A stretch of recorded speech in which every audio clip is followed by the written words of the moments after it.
Selamat datang di Animedia. Video ini adalah lanjutan dari yang ini dan akan menceritakan Section 27, 28, dan Intermission 3. Mari kita menjelajah ke salah satu dunia Fate series. 許されよ、許されよ。我の罪を許されよ。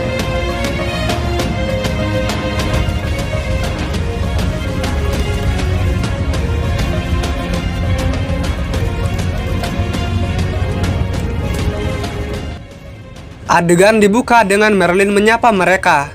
Morgan sudah tak ada dan dia sekarang bebas, tapi terlambat karena mengurus persiapan. Dan Merlin yang sekarang mereka lihat cuma ilusi, dan dia tak bisa melihat mereka, cuma bisa dengar suaranya. Tapi sebentar lagi mereka bisa bertemu langsung. Apakah kamu Merlin si penyihir? Apakah itu suara anak ramalan? Ada yang ingin kutanyakan padamu, tapi bukan sekarang. Kemudian dia bicara dengan Geraldolf tentang arti dari masih ada harapan. Dia berkata, harapan adalah sarana untuk mencegah runtuh. Dan aku ingin peri surga kembali ke Avalon. Waktunya sudah tiba bagi peri surga menjalankan misinya. Setelah itu, kamu bisa mengalahkan Cernunnos. Grimm berkata, jika peri surga kembali, kutukan Cernunnos akan melemah dan tak bisa lebih kuat. Benar kan, Ambrosius? Tugasku adalah mendapatkan Arturia untukmu. Selama lonceng dibunyikan, tak masalah jika dia mati. Kestria sudah pasrah, tapi Merlin berkata, itu cuma kemungkinan terburuk, dan sekarang tak berlaku. Avalon Levy akan penuhi misinya. Bagaimanapun, kalian harus datang ke Avalon. Melalui mayat Albion, kalian bisa pergi ke Gua Roh yang mengarah ke laut dalam planet. Tapi itu adalah tempat suci, tak sembarang orang bisa masuk. Fujimaru, Masu, peri surga, dan Muramasa bisa datang sebagai servannya. Mereka berempat bisa masuk, yang lain harus menunggu. Tak ada pilihan. Kapten, atur ke arah rawa. Da Vinci, koordinat Lake District. Terkunci, siap berangkat. Padahal aku juga ingin melihat laut dalam planet. Apa kamu siap, Fujimaru, Masu, Arturia, Senji Muramasa? Kalian akan masuk Gua Roh dan menuju Avalon. Storm Border akan standby di atas Lake District. Da Vinci menyetir, Grimm berjaga. Percival juga ingin berjaga, tapi disuruh istirahat. Akhirnya dia nurut. Kamu agresif, tapi ada saat kamu lemah lembut. Siapa yang kamu panggil lemah lembut, Muramasa? Storm Border akan ada di atas Lake District. Operasi berlangsung 3 jam. Lebih dari itu, Inggris akan hilang. Hati-hati. Mereka masuk dan dengan cepat berada di 80 km di bawah tanah. Tapi sangat gelap. Merlin berkata, ini adalah lapisan berbeda. Di Panhuman, Albion mati pada 80 km. Tapi di sini, dia berhasil buka jalan ke Avalon. Meski sempit, jadi dia mati di tanah. Di Panhuman juga ada Gua Roh, tapi disebut makam roh Albion. Itu adalah jalan buntu, karena di luarnya ada dunia peri yang tak bisa dimasuki manusia. Tapi di sini adalah dunia peri, jadi mereka bisa pergi lebih jauh. Kita akan berjalan sampai 2700 km. Kita baru sampai 80 km. 2700-an, itu terlalu banyak. Kita akan gunakan jalan pintas. Tapi mari kita nyalakan beberapa lampu. Seketika ruangan jadi gua.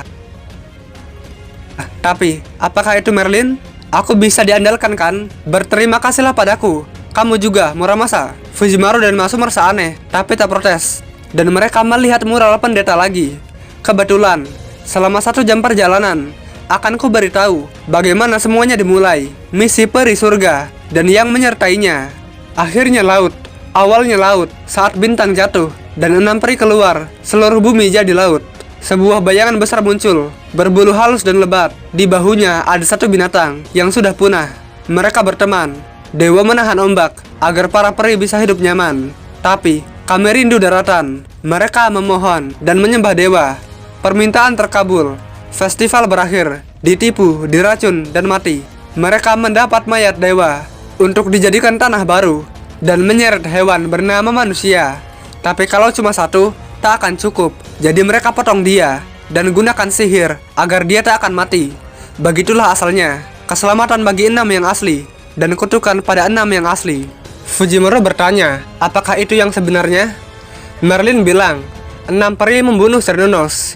Great Pit adalah kuburannya dan kutukan adalah amarahnya. Ketika 6 peri meninggalkan Firdaus 14.000 tahun lalu, seluruh bumi sudah jadi lautan dan diselamatkan oleh dewa binatang Celtic, Cernunnos, dan pendeta, manusia terakhir. Awalnya mereka bersyukur karena diselamatkan, Tapi semakin lama, tanah tidak muncul, dan mengira Cernunnos tak cukup kuat, merasa terjerat oleh aturan pendeta, sampai mereka tak tahan dan membunuh Cernunnos untuk dijadikan pulau kecil. Tapi dewa tak akan mati dengan mudah, jadi mereka menyusun festival dan mengatakan bahwa mereka akan setia dan mengabdi padanya, sambil memberi anggur. Cernunnos mengira mereka bertobat dan senang. Pendeta melarangnya minum, tapi diabaikan dan terbunuh oleh anggur beracun. Sementara manusia itu dijadikan dasar untuk banyak manusia saat ini. 6 peri adalah Erei dan bikin anak batu dan hutan untuk klan mereka. Sementara banyak bagian Cernunnos berubah menjadi tanah. Setelah 100 tahun, banyak anak mereka mati seperti pohon tumbang. Para peri tak berkurang karena ada generasi baru dan salinan manusia dari sel pendeta. Peradaban dibangun, semakin banyak varian peri dan hutan tumbuh subur. Tapi mereka masih sekarat dan sadar bahwa itu karena kemarahan Cernunnos. Tak ada jiwa, tapi tubuhnya belum mati dan masih marah. Para peri melarikan diri. Dan saat itu, mayat keturunannya mulai membentuk daratan baru. Tubuh peri terbuat dari bahan planet. Pohon akan jadi tanah dan batu, dan jadi Lost Belt yang menyebar menggunakan mayat peri. Butuh ribuan tahun agar bisa jadi Inggris. Sementara makam Cernunnos dipenuhi pohon tumbang, dan salah satunya menahan air. Tubuh Cernunnos tertinggal di dasar laut. Itulah Great Pit, lautan yang mengering. Dan alasan Cernunnos datang ke bumi, mungkin diutus surga untuk menghukum peri. Alasan bumi jadi lautan kosong. Pernah dengar tentang Olympus bukan? Kisah planet yang menghancurkan peradaban prasejarah. Titan putih, Sephar, yang hampir musnahkan peradaban bumi. Dan dikalahkan bukan oleh para dewa, tapi oleh manusia, pemegang konstruksi ilahi yang ditempa di laut dalam planet. Pedang suci, Excalibur. Tapi di sini tak ada yang membicarakannya. Karena manusia di dunia ini tak punya cara untuk kalahkan Sephar. Mereka mati dan tanah rata jadi lautan. Mengapa pedang suci tak ditempa? Karena 6 peri adalah Erei yang bertugas menempanya. Tapi mereka tak melakukannya. Ketika sadar ada sesuatu yang salah, mereka naik ke permukaan. Meski tahu itu salah mereka, tak ada yang bisa diubah dan tak mau mengakui kesalahan. Sebagai satu-satunya dewa yang berlindung di surga demi pendetanya, dia dikirim untuk bikin mereka bertobat. Tapi dibunuh bersama pendeta. Hanya yang tak berdosa yang lulus. Jadi cuma peri yang tak berdosa yang bisa masuk surga. Sementara 6 peri dan keturunannya tak bisa masuk dan menderita di pulau terkutuk karena dosa mereka. Semua dimulai dari pedang suci yang tak dibuat. Untuk memperbaiki ini, peri surga dikirim. Yang pertama adalah Vivian, dan yang kedua adalah kamu, Caster. Misimu adalah bikin 6 peri bertobat dan menciptakan pedang suci. Vivian menolak melakukannya dan jadi Morgan. Jika pedang suci dibikin, Lost Belt akan hilang. Tapi kamu terus maju. Kita hampir sampai. Di depanmu ada naga terakhir yang akan menyeleksimu. Hanya yang tak bersalah yang diizinkan lewat. Ini bukan tentang dosamu. Apa yang kamu lakukan sekarang? Kemana hatimu pergi? Tanah harapan akan terbuka bagi mereka yang menunjukkan kepastian akan hal itu. Permukaan dalam kehancuran. Semua yang aku saksikan. Dia yang memilih pembawa pedang suci. Dia yang menyebut dirinya raja. Jika kamu ingin mencari dunia baru, tinggalkan yang lama. Namaku, naga terakhir, yang memilih terbang di atas bumi daripada laut dalam. Jika kamu bisa melampaui air mata ini, akan kuabdikan hatiku pada orang yang membentuk kembali bintang itu. Aku mendengar bunyi lonceng. Selamat datang kembali, peri surga, Avalon Levy. Semoga harapan itu bergema di masa depan. Kemudian ada cahaya, pintu keluar ke laut dalam. Alam pemuda abadi, musim semi abadi. Jawaban atas mimpi yang banyak dicari. Selamat datang di surga yang dipenuhi waktu, Avalon. Perjalanan berakhir di sini. Tempat tinggal Arthur setelah meninggalkan Panhuman. Negeri lain yang tak akan terpengaruh oleh kehancuran dunia luar. Di sini cuma ada harapan untuk bawa kamu dan planet ini ke akhir bahagia. Bengkel untuk menenun setiap kemungkinan. Tapi ini cuma sisa dari yang nyata. Bayangan yang terpantul dari Lost Belt Britannia. Tak punya menara yang menjebakku. Danau tempat peri berkumpul. Dan mana lebih tipis dari yang asli. Yang ada di sini adalah situs pemilihan, di mana 6 peri seharusnya menempa pedang suci. Lihatlah altar di bukit itu. Kita akan ke sana. Tapi ada rintangan yang harus dilewati. Pertahanan Avalon, ujian terakhirmu, perbuatan peri surga sejak lahir, album hidupnya. Fujimaru, tugasmu adalah menyingkirkan rintangan ini agar peri surga bisa lanjut. Kukatakan sekali lagi, tugas peri surga adalah menempa pedang suci. Dengan ini, Lost Belt akan kehilangan fondasi dan Panhuman akan stabil. Menempa pedang suci sangat penting bagi Panhuman. Jika Inggris ini menimpa Panhuman, hasilnya adalah dunia tanpa pedang suci. Jalan untuk kalahkan alien god akan tutup, tapi dia juga tak bisa cegah runtuh. Jadi mungkin seri. Castoria melihat Fujimaru serius dan berkata, "Jangan khawatir, aku sudah tahu. Misiku adalah menempa pedang suci setelah bel keempat. Aku berencana pergi ke sini setelah Kendok Naria jadi ratu. Dan kalau dia butuh konstruksi ilahi kan? Kalau begitu kita harus cepat. Aku akan melindungi Inggris dan kamu bisa pulihkan duniamu. Ini adalah akhir ziarah kita. Ayo pergi ke situs seleksi. Fujimaru, antarkan aku." Cuma ada bunga yang terlihat. Jika hidup abadi, tak perlu khawatir makanan, kebencian, atau berselisih, karena yang diperlukan ada di sini. Tak perlu bekerja. Ramalan berkata tentang bencana merah dan hitam, tapi jumlah bencana tidak tetap. Selama akarnya tak diurus, akan ada bencana baru. Dan berkat Morgan, para peri bisa bermigrasi. Bencana yang ada di Inggris juga bisa menyebar ke seluruh bumi. Panhuman akan terbakar. Jadi, saat masih di Inggris, kalian harus kalahkan semua bencana. Cernunnos, Bargas yang lahir sebagai penerus dari bencana yang dicegah Morgan. Karena itu, Morgan beri dia nama Gawain. Selama dia masih jadi Gawain, dia tak jadi bencana. Tapi ada batas, dan Bargas sudah mencapainya. Tidak hanya Cernunnos, apapun yang terjadi, jangan biarkan bencana keluar pulau. Tapi mengalahkan Cernunnos seharusnya mudah. Dia cuma mayat yang tak sadar bahwa dia mati. Tetap saja, dia awalnya cukup kuat, cuma dagingnya bengkak. Dan sekarang setebal Guaro, lapisan kutukan, setebal 400 km. Bahkan jika dewa kebijaksanaan dan Kaldea bergabung, itu belum cukup. Hampir tak ada peluang menang. Tidak, kita punya kartu as. Inilah dia, Muramasa. Kamu bilang, aku bisa potong apa saja, asalkan itu dewa. Dan pernah motong dewa jadi dua di Olympus kan? Gantikan goresan burukmu di Camelot. Akan kucoba, tapi jangan terlalu berharap. Dan Castoria menghilang. Dia sedang menghadapi rintangan pertama, dan mereka harus mengurus ini. Perwujudan abstrak dari kenangannya. Dia tak akan keluar sebelum makhluk itu dikalahkan. Dan pertempuran terjadi. Setelah itu, Castoria keluar dan berkata, "Kalian tiba-tiba menghilang." Muramasa bilang, "Kamu yang hilang, sementara kami bersama Morse aneh itu." Tapi seperti itulah, dia harus menyucikan diri sebelum ke situs seleksi. Ayo lakukan 3 kali lagi. Kemudian ada narasi. Setiap kali ku menutup mata, aku di sini, antara bangun dan tidur, mendengar berbagai suara, gelap. Itulah yang kulihat. Bagiku, Inggris bukan neraka. Ramalan itu benar. Kita selamat dan diampuni. Penyelamat yang hanyut ke darat, bernama Arturia. Aku berdoa, kamu tumbuh sehat sampai 16 tahun, dan tak ditemukan oleh pasukan ratu. Sekarang, cepat. Kami menaruh harapan padamu. Perahu yang hanyut ke darat, membawa banyak harta karun, dan peri kecil yang baru lahir.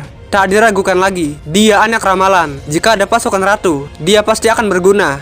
Ayo besarkan dia. Tapi dia adalah peri surga kan? Atap biasa terlalu bagus untuknya. Ayo besarkan dia seperti ternak. Buat kandang yang indah. Jika ada yang bertanya, bilang saja kita pelihara kuda. Anak ramalan adalah milik kita. Dia dihargai, dan mereka khawatir padanya. Tapi dia punya mata peri. Dia tahu bahwa mereka takut dan benci padanya, yang seorang peri surga. Tapi dia sadar misinya, selamatkan para peri, buat mereka bebas dari penderitaan. Aku tahu, itu akan bikin Inggris hancur. Tapi aku selalu dengar suara, bahkan saat tidur. Penipuan, egois, iri hati. Mereka ingin aku berziarah, selamatkan peri. Itu misi yang mulia, tapi siapa yang mau selamatkan peri yang seperti itu? Jadi aku berlatih keras di lapangan dekat desa. Memukul adalah satu-satunya yang bisa aku lakukan dengan tongkat. Aku jatuh terlentang. Saat sore hari, bebas dari pengawasan desa, ada suara yang kudengar. Itu berasal dari staf seleksi. Dia bicara dan berkata bahwa dia Merlin, majus bunga yang akan melatihku. Begitulah aku bertemu Merlin dan perjalananku menjadi mage. Saat berlatih, Castoria minta diajarkan sihir terbang. Tapi Merlin berkata, aku bisa, tapi sulit. Mulailah dengan hal yang di darat. Dia ingin tetap hangat di malam hari, dan Merlin minta dia menunggu 2 hari untuk diajari. Sejak saat itu, dia belajar banyak magicraft, pemanasan, pelacakan, bom, dan penghalang. Setiap kali dia ingin sihir baru, Merlin menundanya. Mungkin sedang mencari cara agar Castoria yang kurang energi sihir bisa pakai magicraft. Tapi, kenapa kamu mengajariku sihir? Kamu adalah peri surga dan akan punya banyak pengikut, dan kamu harus jadi penyelamat sesuai fantasi orang. Raja itu ada banyak, nama tetap cuma akan jadi penghalang. Kamu harus jadi raja tanpa nama yang ada di ujung dunia, seperti mercusuar di ujung terjauh. Apakah itu mungkin? Tak ada yang tak mungkin dalam fantasi. Merlin sangat cerewet dan menghibur, tapi berakhir setelah setahun. Ada gadis peri yang melihatku tertawa di lapangan. Staf seleksi disita sampai aku berusia 16 tahun. Hari berikutnya semakin buruk. Kenangan musim dinginku. Saat umur 12 tahun, kepala desa menyuruhku pergi untuk mengirim barang di rumah itu yang dibicarakan Merlin. Suatu hari, aku akan pergi ke sana. Saat masuk, aku pikir yang ada di sana luar biasa. Apa yang kamu lakukan, nak? Kesan pertamaku padanya buruk. Namanya Hector, pandai besi klan bumi. Hidup ratusan tahun di Tanjung, ditakuti warga desa. Tapi dia tak pernah bohong dan menghormatiku sebagai teman. Dia punya pendengaran yang buruk, jadi aku harus bicara keras. Dan dia benci peri. Ketika aku akan kembali, dia berkata, "Biarkan aku lihat wajahmu. Kamu anak ramalan kan? Sudah 12 tahun sejak ramalan Ansel. Cepat kembali, aku tinggal di sini karena tak mau diganggu siapapun. Jangan kembali ke sini." Lalu, aku kembali ke Tindajel, berjalan sampai lesu. Tapi kemudian, sudah kubilang, jangan kembali ke sini. Jangan sentuh, itu besi tempa. Kamu tak takut tungku besi? Aku mengerti. Kamu sudah sering datang. Pakaianmu compang-camping. Panggil kepala desa, akan kuajari. Hector, maksudmu? Jangan panggil begitu. Aku cuma Smith. Datanglah setiap 2 hari. Jika kamu tertarik menempa, akan kuajari. Hector menakutkan, tapi ahli dalam menjahit pakaian. 1 tahun, sejak aku bantu dia pengrajin terkenal. Dapat pesanan dari Salisbury, Oxford, bahkan Manchester. Pada suatu hari, ada pelanggan yang datang ke bengkelnya. Dan karena aku adalah asistennya, aku menerimanya. "Master Hector, saya Gawain. Apa kamu di sini?" Dia mengabaikanku. "Ada di belakang. Akan kami kemas." "Arturia, ini barang bermutu tinggi. Jangan sampai rusak. Jika cocok, akan kugunakan sekarang." Ada dentang armor, dan Hector bicara dengannya. Dia bangsawan klan Feng, besar, kuat, sopan, hormat, dan cukup kaya untuk beli baju besi yang dikerjakan Hector selama 4 tahun dan mencoba merekrutnya. Aku marah saat itu, jadi aku mendekati Varric Knight dan mencoba bikin dia pergi. Gawain berkata, "Jadi kau muridnya. Aku mengerti perasaanmu, tapi tumbuhlah lebih tinggi sebelum bicara padaku." Karena tinggi badanku, leherku sakit saat bicara dengan orang pendek. Dan dia pergi, dan mungkin lupa tentang pertemuan kami. Aku sudah mengajarimu 4 tahun. Sekarang, kamu bisa jadi pandai besi. Apakah peri desa masih anggap kamu anak ramalan? Setengahnya tak percaya. Bagaimana denganmu? Apa kamu percaya jika aku anak ramalan? Aku tak peduli. Kumpulkan pasir di pantai. Kita akan buat hiasan. Hector sangat ahli. Tak cuma senjata, banyak perhiasan berjejer di meja, berbagai warna, seperti bintang di langit malam. Tanpa sadar, aku berhenti bekerja dan menatap hiasan itu. Jika suka, kamu bisa ambil satu sebagai pola. Tapi aku tak mau. Itu semua akan diambil lagi. Aku menginginkannya, seperti staf seleksi. Dan ingat percakapanku dengan Merlin tentang permintaanku yang kekanak-kanakan. Tak masalah untuk ingin sesuatu. Jangan malu. Aku ingin magic craft yang bisa menghancurkan kepala musuh berkeping-keping. Terorisme yang bagus. Akan kusiapkan resep. Beri waktu 6 hari. Kamu sangat perhatian, Merlin. Apakah kau populer di antara wanita? Sebenarnya aku juga bingung. Kamu tak punya orang yang dicintai? Tak kesepian? Aku tak peduli. Belajar sihir, selamatkan Inggris, dan sebagainya. Sama saja bagiku. Kesepian mencari bintang tetap akan menyenangkan. Dan saat hari ulang tahunku yang ke-16, para peri minta untuk diberi bukti bahwa aku anak ramalan. Pandai besi itu adalah salah satu dari pengawal elit ratu. Jika kamu anak ramalan, bunuhlah pandai besi itu. Itulah kenangan musim gugurku. Aku menuruti mereka. Akan kubunuh temanku. Jika tidak, mereka akan bunuh aku. Menyelinap sambil bawa pisau berkarat yang dikasih penduduk desa. Aku cuma takut dicap palsu dan tak berguna. Jadi, aku sangat kesal dan mengayunkan pisau ke bawah dengan keras. Kurasa aku bisa mengaturnya. Tapi peri desa itu naif. Aku kembali dan optimis mereka percaya. Tapi, ada peri berkata, "Jangan dengarkan dia. Dia cuma pukul helm pakai pisau. Pandai besi tak ada. Dan magic craft yang dia gunakan cuma bubuk mesiu." Warga desa marah dan dia jadi buronan. Berhasil ditangkap dan akan diberikan pada pasukan Woodwose dan di penjara. Temanku yang menuduhku sangat bangga.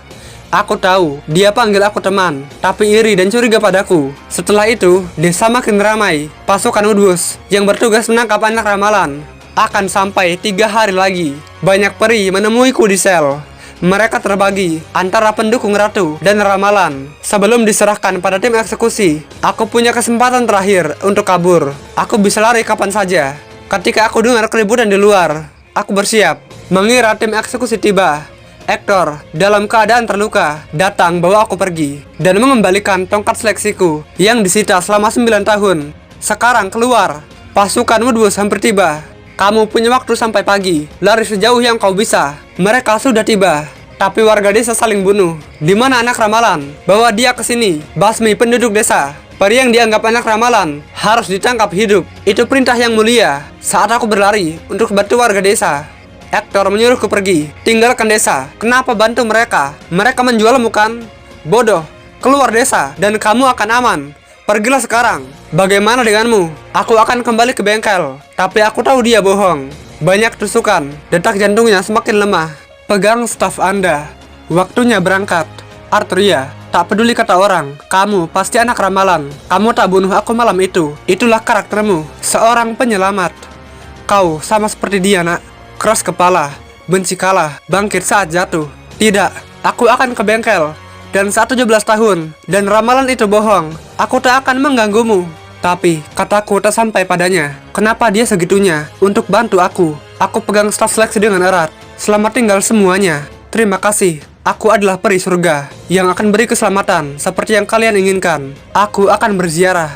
Ketika sampai di Salisbury, penjaga tak percaya dan tertawa, pergi ke barat dan timur, menuju banyak hutan. Tetap sama, ditertawakan dan diusir. Semua peri Inggris benci padaku, dan manusia benci peri. Merasa lemah, masuk ke hutan tanpa nama, dan kutukan di hutan tak berpengaruh pada peri surga. Aku pura-pura hilang ingatan, masuk ke tenda pendatang. Kemudian, ada peri baru yang sudah hilang ingatan. Jika dia tak ingat tentang anak ramalan, kami mungkin bisa berteman. Itulah kenangan musim panas. Akhirnya, saat musim semi, pasti bahagia. Jangan ragu, kalahkan rintangannya. Sementara, bagi Fujimaru dan yang lain, mengalahkan Morse berarti mereka berbagi perasaan dengan Arturia. Rasanya sakit, tapi sebelum lanjut, Muramasa bertanya, setelah lonceng peziarah dibunyikan, peri surga akan jadi pedang suci kan? Arturia akan hilang bukan? Ya, dia akan hilang dalam penciptaan pedang suci. Itu tujuan peri surga, mengumpulkan ingatan, Saiyan Grab, bahkan takdirnya, sebagai bahan penempaan pedang suci. Setelah misi tercapai, takdirnya hilang. Aku mengerti perasaan kalian, tapi tak ada cara lain. Kemudian, Castoria kembali dengan cepat. Karena terlalu mudah, tak ada Morse untuk dilawan. Setelah itu, dia mengajak Fujimaru berlomba. Siapa yang lebih dulu mencapai situs seleksi? Aku lega kamu marah, Fujimaru. Tapi, serahkan ini pada orang tuamu. Jangan khawatir, kejar saja dia. Ini akan jadi akhir dari perjalanan panjangnya. Dan ada narasi penuh kebohongan. Seperti itulah dunia manusia di mataku. Di dunia yang diliputi korupsi ini, aku harus penuhi misiku. Sebagai peri surga, aku tak bisa, tapi suaraku tak terdengar. Aku pikir Ratu Morgan beruntung dengan keyakinannya, tapi aku tak bisa. Aku benci peri Inggris, manusia. Tak mungkin jalanku seperti itu. Tidak, itu sudah ditunjukkan saat sejarah Arturia Pendragon, versiku di Panhuman. Ketika tahu, aku merasa mual, kesatria ideal yang memberikan segalanya untuk masa depan Inggris. Aku tak mau seperti itu. Penempaan pedang suci mengunci nasibnya. Jika tak ada pedang suci, hidupnya dan akhir Inggris akan berbeda. Aku akan berhenti. Tak apa, cuma aku yang bisa selamatkan gadis itu. Tapi bintang itu masih melihat. Bintang apa itu? Itu bukan tujuan atau sesuatu yang penting bagiku, tapi ada sejak aku lahir. Aku tak peduli misi. Aku tak ingin jadi anak ramalan. Tapi kenapa? Aku tak berhenti bergerak maju dan tak ingin kalah dalam badai itu. Kenapa aku keras kepala untuk buang hidupku? Setidaknya, aku ingin tahu alasan aku tak menyerah sampai akhir. Apa bintang itu bagi orang sepertiku? Dan mereka sampai di situs seleksi. Di tengah ada tungku langit, tempat peri surga kembali. Setelah menawarkan tubuhmu, pedang suci akan tercipta. Dan itu juga berpengaruh ke bumi yang memutih. Senjata untuk kalahkan penjajah asing. Dunia Fujimaru dan Masu bisa diselamatkan bukan? Peluangnya akan berubah dari 0 ke 1. Kalau begitu, kita harus lakukan. Tapi itu, ada apa dengan kalian? Sakit perut? Istirahatlah sebentar. Fujimaru berkata, hentikan omong kosong. Kalau begitu, karena ini akhir, aku akan mengaku. Manusia dan peri, aku benci mereka semua. Aku ingin hidup normal. Dan jika datang kedua kalinya, akan kutinggalkan tugas ini. Lagi pula, selama hidup ada kebohongan. Serius, berjalan ke Avalon saja sulit. Apa-apaan ini, tapi aku senang saat melihatnya. Hidupku tak terlalu buruk. Aku merasa tak mungkin bisa selamatkan atau akhiri dunia mereka. Lagi pula, untuk apa ditanggung kalau tak suka? Fujimaru berkata, tapi kamu akan melakukannya kan? Ya, itulah misiku. Ini mungkin pembenaran diri, sama seperti Fujimaru di Taman Kesedihan dan Masu di Norwich. Setidaknya, satu hal yang tak bisa dihianati. Badai itu, aku tak akan pernah bisa kembali. Aku larut dari ujung jari. Setelah itu, akan kehilangan ingatan dan diriku. Itu pasti pedang yang luar biasa. Petualangan Caster berakhir di sini. Aku belum sampai sejauh ini karena aku tak ingin mati, tapi aku ingin tahu cahaya yang melihatku. Kupikir akan paham dalam ekspedisiku, tapi tak temukan jawabannya. Agak mengecewakan. Maka, kamu tak berakhir di sini. Mengapa? Aku seorang ahli pedang, memotong aturan, karma, dan hidup di jalan pedang. Aku, Senji Muramasa. Ayo, pergilah. Kamu sudah kumpulkan bahan mentah. Sekarang, itu pekerjaan pandai besi. Ini tungku langit, jadi aku bersemangat. Terima kasih, Arturia. Jadi pengawalmu tak terlalu buruk. Ini cocok untukku. Tidak, kamu akan terbakar, Muramasa.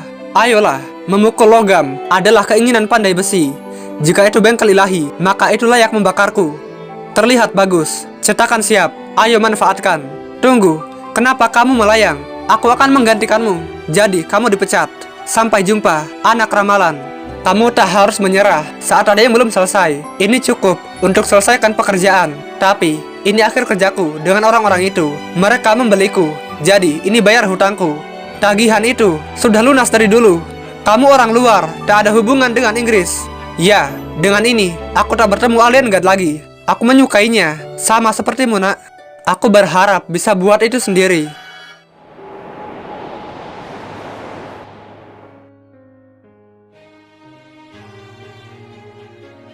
Sign Grab menghilang. Arturia, kita bisa menempa pedang suci. Ya, mungkin ada masalah pada proses penempaan. Apakah roh manusia tak cukup efisien? Tetap saja, dari awal, laut dalam tak punya jiwa manusia. Fujimaru, Masu, ini adalah model dasar pedang suci. Esensinya, Caldea pasti bisa menyempurnakan formula ini. Aku harap bisa dapat Excalibur, tapi ini mirip Holy Grail. Kualitasnya sama. Aku pikir pasti ada Excalibur versi Caldea. Begitu, jadi ada yang bisa beri penangguhan hukuman. Karena Muramasa, dia mati dengan keyakinannya memberikan sentuhan akhir agar Castoria bisa hidup. Tapi ada yang harus diurus. Dunia ciptaan Morgan. Bencana itu harus dihancurkan. Selamat datang kembali, Arturia. Caster, penjaga pedang suci, kembali dan lebih kuat. Di sini tercipta pedang suci dan bintang lahir. Majus asing akan bantu dia. Sekarang giliranku. Cernunnos akan kumundurkan sedikit sebelum dia muncul. Karena sekarang kalian tak akan mampu selamatkan Inggris. Bahkan dengan pedang suci akan kundur 2 jam. Kita akan pura-pura Cernunnos yang sekarang cuma mimpi. Aku sudah lama membaca mantra Great Pit. Sign Grabku sudah usang. Maaf, aku tak bisa melihat pertempuran kalian. Sebagai bonus, akan kuturunkan di Storm Border. Ada waktu 1 jam sampai Cernunnos muncul. Kali ini kamu harus menang. Benar kan, Raja tanpa nama? Jagalah Fujimaru dan Masu. Tentu, Majus bunga sejati. Ini cuma bayangan Avalon. Kamu masih di penjara sampai sekarang. Kamu tahu sebanyak itu. Sekarang, kembalilah ke Inggris yang hancur. Oh, aku lupa menanyakan sesuatu. Fujimaru bicara banyak dengan dia. Tentang apa itu? Sementara di langit, 2 jam sejak anjing iblis muncul. Raksasa itu, penguasa anjing hitam. Rakus energi magis, asap hitam dan petir. Kamu jadi bencana, Barges.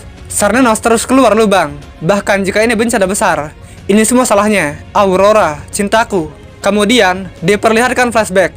Dia berkata bahwa Ansel sangat berbahaya, bikin ramalan aneh agar jadi populer. Kamu mengerti kan? Bagaimanapun, kamu selalu berikan apa yang kuinginkan. Dia terlihat seperti peri baik hati, tapi yang dia cintai cuma diri sendiri. Dia menghargai dunia, tempat dia mendapat cinta. Alasan dia menerima manusia agar dapat pujian. Jadi simbol peri untuk dikagumi. Jadi pemimpin agar tak diprotes. Alasan dia hidup lama bukan karena dia kuat, tapi karena manfaatin pemimpin di bawahnya. Setiap ada peri yang lebih populer, dia bikin dunia lebih buruk. Tanpa kebencian, mengatakan klan cermin berbahaya dan aku bantai mereka atas perintahnya. Klan cermin tak salah. Aku harus bunuh mereka. Jika tidak, Aurora mati. Dunia berjalan sesuai keinginanmu. Hidup 3000 tahun dan tak pernah kehilangan pancarannya. Tanganku berlumuran darah klan cermin. Aku tak berhak minta maaf, meski tahu seperti apa Aurora itu. Aku menempatkan dia di atas segalanya. Dia tak berdosa. Akulah yang melakukan dosa itu, karena tak ingin kehilangan cinta palsu. Klan cermin adalah peri lembut yang melindungi aku yang dulu. Tak satu pun melawan, malah kasihan padaku dan rela mati. Tapi aku tak pernah ingin bunuh mereka. Kamu harus tahu ini. Jika kamu ucapkan terima kasih dengan senyuman, saat itu aku tak terbang agar tak meninggalkan jejak. Banyak peri mengira itu serangan Morse atau Morgan, dan yang kudengar darinya bukan pujian, tapi hinaan dan limpahan kesalahan. Itu adalah keajaiban. Dia peluk gumpalan daging, seakan itu sesuatu yang berharga. Saat itu aku dapat hati, emosi, dan merasakan cinta. Tapi seperti itulah dia. Aku tahu kenapa dia peluk aku, dan aku tahu aku tak dicintai. Tapi aku cinta kamu, Aurora. Selama punya hati ini, tak masalah jika kehilangan nama Lancelot. Tapi jika Aurora hilang, aku akan jadi seperti dulu. Kepada aku yang menyerap dendam peri utara selama 8000 tahun, aku akan pergi ke Salisbury. Hidupku akan jadi miliknya sampai akhir. Diperlihatkan warga Salisbury yang bantai para peri utara, dan peri yang sakit akan dibawa ke gereja, berharap ditolong Aurora. Kemudian Melusine masuk dan berkata, Salisbury sudah tak aman. Aurora senang. Melusine kembali dengan selamat. Setelah beberapa kata lagi, dia mengajak Melusine pergi. Tapi kemana kita pergi? Ada tempat yang lebih menyenangkan di luar Inggris. Dunia khusus untuk manusia menyedihkan. Akan mudah menciptakan dunia ideal, dan kita akan jadi satu-satunya peri. Pegang tanganku, mari kita mulai hidup baru. Di mana koral? Oh, aku mengubahnya menjadi ulat karena kesal dan tak sengaja ku injak. Aku mencintaimu, tak peduli seberapa jahat kamu. Ya, ayo keluar, hari indah akan dimulai lagi. Tapi dia ditusuk. Tak mungkin itu terjadi. Tak mungkin aku dicintai di dunia luar. Panhuman tidak mudah ditipu seperti Inggris, dan akan segera melihat keburukanmu. Sayap itu, bentuk itu akan pudar. Aku tak tahan. Kamu terus menipu diri sendiri dan hidup seperti itu, berpegang pada kemuliaan yang tak terjangkau dan benci diri sendiri. Apa yang kamu katakan, Melusine? Hari yang sia-sia lebih buruk dari kematian. Cepat bawa aku ke dunia luar, dicintai oleh semua orang sekali lagi. Kamu hidup untukku, bukan? Ya, aku akan buat kamu hidup, bagaimanapun itu. Kalau tidak, aku akan jadi gumpalan daging. Tapi, aku tak bisa hidup demi kamu, dan tak bisa bawa kamu ke neraka di luar. Aku mencintaimu, Aurora. Bahkan jika aku kehilangan bentukku.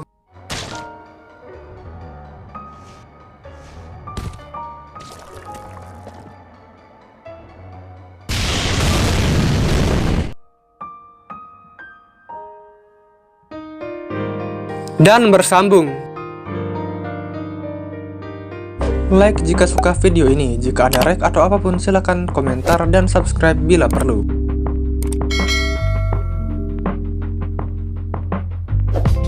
Bye bye.